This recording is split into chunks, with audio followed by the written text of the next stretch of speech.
Master minds commerce చదవాలనుకునే 10th inter విద్యార్థుల తొలి ఎంపిక. నమస్తే రమగారు. నమస్తే జయ. రమగారు, ఏదైనా చందమామ కథ చెప్తారా? పూర్వమాట ఇది ఎప్పటి సంగతి? వరంగల్కి ఓరుగల్లు ప్రాంతానికి దూరంగా వరాహగిరి అని ఒక ఊరుండేదట. కొంచెం సుసంపన్నమైన ఊరే.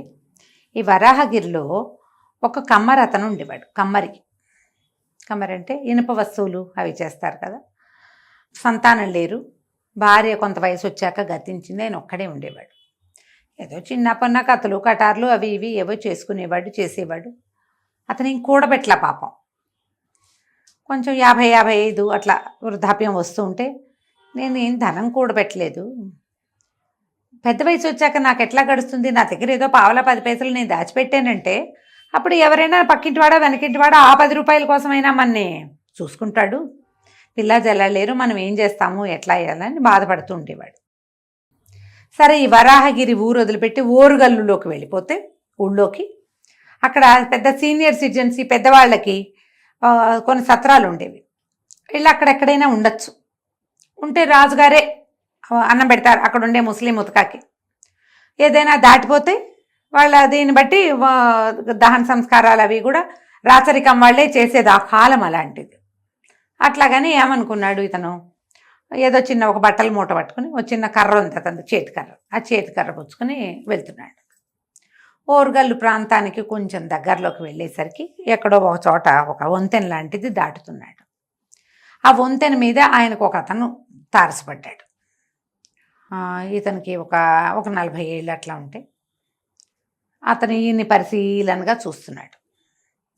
చూస్తూ ఉంటే సరే పలకరించాడు. ఎక్కడి నుంచి వస్తున్నావు ఏమిటి అది అంటే, మా ఊరు వరాహగిరి, నేను ఇట ఓరుగల్లులో రాజుగారు ఏర్పరిచిన ధర్మసత్రాలకు వెళ్తున్నాను అన్నాడు.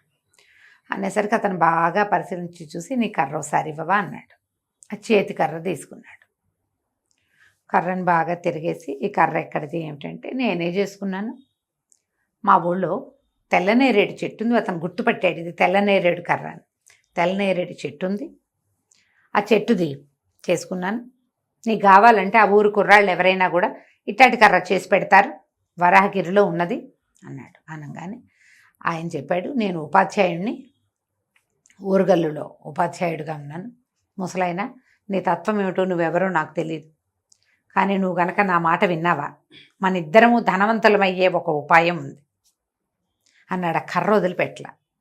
ఈ ముసలి కమ్మరి అన్నాడు, నువ్వేమనుకుంటున్నావో నాయనా, ఇది కేవలంగా దొరికే తెల్లనేరేడు కర్ర, మా ఊరు వెళ్తే నీకు తయారవుతుంది, దీంట్లో ఏమీ లేదు, ఇది ఒట్టి కర్రే, నేనే చెక్కాను, చెట్టుకొమ్మ విరిచి నేనే చెక్కుకున్నాను, గట్టిగా ఉంటుంది, ఇది విరగదు పగలదు, వాతావరణానికి మారదని నేను ఈ కర్రతో చేసుకున్నాను, ఇది కేవలమైన కర్రే అంటే, కాదు నీకు తెలీదు, అక్రమ్ ఖాన్ అని ఒక దారి దోపిడీ దొంగ ఉండేవాడు ఇది వరకు ఈ ప్రాంతంలో.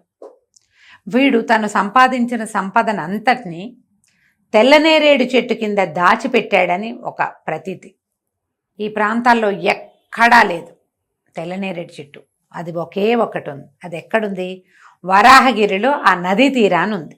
ఓకే, ఇప్పుడు నువ్వు చెప్తున్నది అదే అయితే, మనిద్దరం కలిసి దాని కింద తవ్వేమా, అంతులేని సంపద మన సొంతం అవుతుంది, ఎవ్వరికీ చెప్పద్దు, నువ్వు నేను ఈ పని చేద్దాం అనగానే ఆశ్చర్యపోయాడు. నిజమా బాబు అన్నాడు. అక్షరాల నిజం, నేను చరిత్ర ఉపాధ్యాయుడిని, నాకు తెలుసు, నేను ఈ చుట్టుపక్కల అన్ని ప్రాంతాల ఊళ్ళు తిరుగుతున్నా, ఇంకా నేను వరాహగిరి వైపు రాలేదు, నేను ఇది తెలుసుకున్నా, నాకు దొరికింది ఒక తాళపత్రం, ఇట్లా అక్రమ్ ఖాన్ దాచిపెట్టాడు అనేసరికి సరేననుకున్నారు. ఇద్దరు మళ్ళీ ఓరుగల్లు వైపుకి వెళ్తున్నారు, మొత్తం మళ్ళీ వరాహగిరి వైపుకి నడిచొచ్చారు. రాత్రి చీకటి పడ్డాక కమ్మరి తన ఇంటికి వెళ్ళి గుణపాలు పారా పట్టుకొచ్చాడు. ఇద్దరు కలిసి ఆ తెల్లనేరేడు చెట్టు కింద నదీ తీరాన తవ్వటం మొదలుపెట్టారు. అర్ధరాత్రి దాటేసరికి లాంతర్ కూడా తెచ్చాడు అతను, అది కనపడాలిగా. దాటేసరికి ఒక పెద్ద బ్రహ్మాండమైన రాతి పలక కనపడింది ఆ తెల్లనేరేడు చెట్టు కింద. తెల్లనేరేడు తెలుసా ఎవరికైనా? తెలీదు. తెలంగాణ ప్రాంతాల్లో ఉన్నాయి, కాయలు ఉంటాయి, తెల్లగా. నేను మొన్న తిన్నాను, తెల్లగా ఇంతంతే ఉంటాయి, నేరేడు కాయ రుచే, తెల్లటి కాయలు. ఈ ఎల్బీ నగర్లో మా అక్కయ్య వాళ్ళు ఉంటారు, అక్కడికి పార్క్ దగ్గరికి ఎవరో ఒక అతను తెచ్చిపెట్టేట, 50 రూపాయలకి ఇన్ని కాయలు ఇచ్చాడు, తిన్నాం మేము. కాయలు మేము బెజవాడ వెళ్ళాను చూడు కిందటి నెల. అప్పుడు మా అక్క ఏం చేస్తుంటే అందరూ తింటారు అన్నయ్య వాళ్ళందరూ అని నా కాయలు పుచ్చుకొస్తే మేము అందరం తిన్నాం. ఆ కాయలు గింజలు కూడా వేసి వచ్చాను చిటికుడూరులో. వస్తాయో రావో తెలియదు. ఓకే, సేమ్ నేరేడు లాగానే ఉందండి. రుచి నేరేడే, ఆకారం నేరేడే, తెల్లటిది. అబ్బా, బాగుంది. ఆశ్చర్యంగా ఉంది. అయితే ఏమైంది, ఈ పెద్ద రాతి పలక ఉంది. ఈ రాతి పలకను లేవదీస్తే సొరంగం మెట్లు ఉన్నాయి కిందకి. మెట్లు దిగెళ్తే లోపల ఎంత సంపద ఉందో. అక్కడ ఒక గంట ఉంది. ఈ కమ్మరి ఉద్రేకపడిపోయాడు. జీవితంలో అంత డబ్బు చూసినవాడు కాదు ఎప్పుడు. అసలు బంగారు నాణ్యమే చూశారు అక్కడ. అతను ఎప్పుడో చూశాడు చిన్నప్పుడు. అదే అటు ఇటు పరిగెడుతూ అక్కడ ఏవో సంచులు అవి ఉంటే అన్ని మూటలు కట్టేస్తూ ఏం చేశాడు, పొరపాటున ఆ గంటను తగిలేసరికి టంగుమని మోగింది. ఈ మేస్టార్ ఉన్నాడు కదా ఉపాధ్యాయుడు, ఆయన నిలబడి ఉన్నాడు. అతను కంగారు పట్టల్లా, హైరాన్ పట్ల డబ్బులు చూసి స్థిమితంగా నుంచున్నాడు. ఈ గంట మోగేసరికి ఒక గోడ పక్క నుంచి ఒక భయంకరమైన ఆకారంతో ఉన్నవాడు ఒకడు లేచొచ్చాడు. ఎవరది గంట కొట్టింది, ఇది రాత్రా పగలా అని అడిగాడు. నిర్ఘాంతపోయాడు కమ్మరాయన. తెత్తమెమ్మెమ్మెమ్మె అన్నాడు. ఉపాధ్యాయుడు చెక్కు చెతర్లు అట్లాగే నిలబడి ఇది పట్టపగలు అన్నాడు. ఓ పగలా, సరే అని ఆ భయంకర ఆకారుడు పోయి మళ్ళీ పడుకుని నిద్రపోయాడు. భయం వేసి వీడెవడండి అన్నాడు. అండి వీడు ఇక్కడ కాపలా ఉంటుంటాడు, యక్షుడో రాక్షసుడో మనకు తెలీదు, గంట జాగ్రత్త, దాన్ని మాత్రం ముట్టుకోవద్దు. ఒకవేళ పొరపాటున గంట తగిలితే అతను లేచి వచ్చి అడిగితే నేను చెప్పిందే చెప్పు, పట్టపగలు అని చెప్పాలి. వెళ్ళి పడుకుంటాడు.